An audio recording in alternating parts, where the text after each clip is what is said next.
wabarakatuh. Halo Tribuners, Anda masih bersama saya Ratu Sejati dan juga Ustadz Tajul Muluk di sini. Nah, hari ini saya mau bertanya lagi nih Kak Ustadz.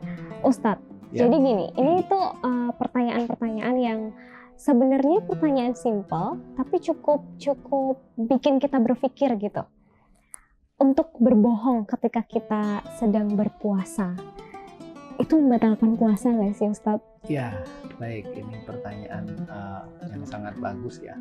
Terutama bagi kita yang memang serius ya berpuasa. Ada orang puasanya serius, ada yang tidak serius sih. Ya ikut-ikutan saja yang musiman. Sebenarnya batal dan tidaknya puasa itu lebih kepada permasalahan fikih. Fikih itu artinya hal-hal yang sifatnya lahiriah, sifatnya lahiriah.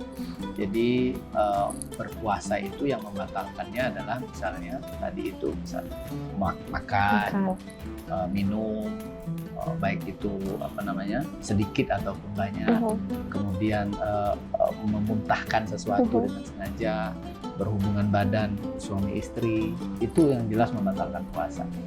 Lalu bagaimana dengan mereka yang bohong? Kita temukan itu kan, misalnya ada cara mendidik orang tua, jangan bohong nanti batal puasanya. Sebenarnya yang batal bukan puasa ya, tapi pahalanya yang menjadi batal, yang menjadi hilang batal ya atau hilang. Berdasarkan apa? Berdasarkan nasihat dari Rasulullah SAW. Beliau menyampaikan dalam hadis sahih bahwa kata beliau, rubba sha'im laisa lahu min siyamihi illal ju' wa rubba qa'im laisa lahu min qiyamihi illas sahar. Ada orang yang berpuasa dia hanya dapat lapar saja. Sama halnya dengan ada orang yang qiyamul lail, dia malam dia sholat, tapi dia hanya dapat ngantuk saja. Nah, balik ke puasa tadi. Kenapa kok ada orang berpuasa tapi dia hanya dapat lapar, nggak dapat pahala? Karena dia tidak menjalankan hal-hal yang menyempurnakan pelaksanaan ibadahnya. Dalam berpuasa itu orang harus menjauhi qauluz zur wal kizib misalnya. Dia harus menjauhi berkata bohong, memprovokasi, supaya puasanya nggak hanya dapat lapar saja, rugi kan gitu. Jadi ini lebih kepada kamaliyah atau kesempurnaan. Tapi ini penting, orang berpuasa itu kan cari modal untuk perjalanan akhirat, mencari pahala gitu kan. Jadi mungkin sah dia secara pelaksanaannya, tetapi dia nggak dapat pahala, zong gitu ya. Nah, kenapa? Karena dia bohong. Nah, yang perlu kita rinci sekarang adalah kebohongan di era digital ini kan bukan hanya kebohongan secara verbal, ya kan? Tapi kebohongan di media sosial jauh lebih mengerikan. Bahkan mungkin dia bukan orang yang melakukan, tapi dia membagikan. Dia ta'awun juga di situ. Dia berpartisipasi juga di situ. Maka kita mengingatkan saudara-saudara kita di bulan Ramadan ini, janganlah kita ini gampang-gampang sharing sebelum kita meneliti kebenaran sesuatu. Itu pun kalau misalnya tidak ada manfaatnya, abaikan saja.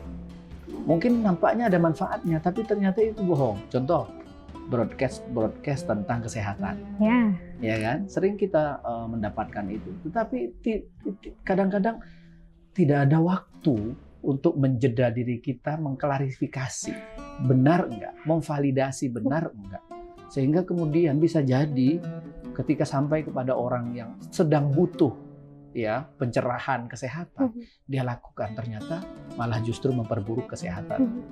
Makanya kalau di bulan Ramadan itu terutama di era milenial sekarang, era digital sekarang ini, tentang menahan diri untuk tidak melakukan kebohongan itu yang paling riskan adalah kebohongan di media sosial. Bukan hanya sebagai narator caption, tapi bisa juga dia terjebak karena dia membagikan satu informasi yang ternyata isinya bohong. Maka dia bisa terjebak kepada perilaku sama seperti yang diingatkan oleh Nabi itu. Dia hanya akan mendapatkan lapar saja, haus saja, tapi pahalanya sudah tidak ada. Karena dia berbohong atau dia ta'awun, dia berkontribusi melakukan penyebaran kebohongan.